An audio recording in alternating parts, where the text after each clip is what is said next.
9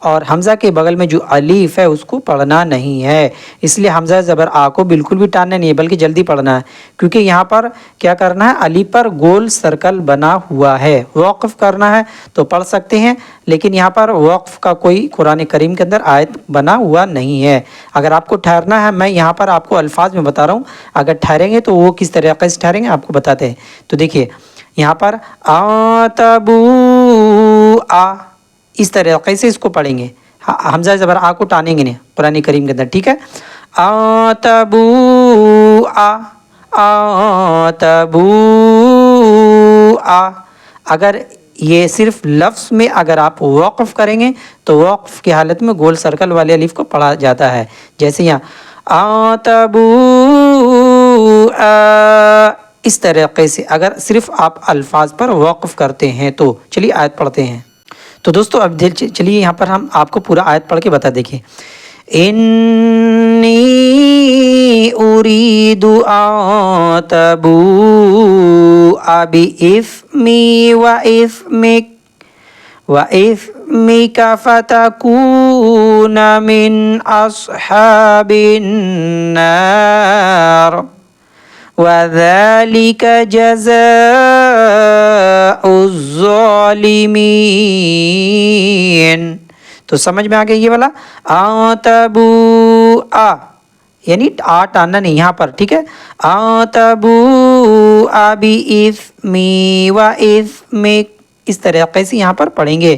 تو دوستو آج کا میں نے آپ لوگوں کو بہت ہی ڈیفیکلٹ مشکل الفاظ بتائے ہیں جو قرآن کریم کے، اور پارہ، رکوع، آیت نمبر، سارا چیز بتا دیا، اس کو نوٹ کر لیجئے گا پلیز۔ ہو سکے تو اس ویڈیو کو اپنے دوست و احباب، رشتہ داروں کو ضرور شیئر کریں۔ ملتے ہیں اگلے نیکسٹ ویڈیو میں۔ السلام علیکم ورحمۃ اللہ وبرکاتہ۔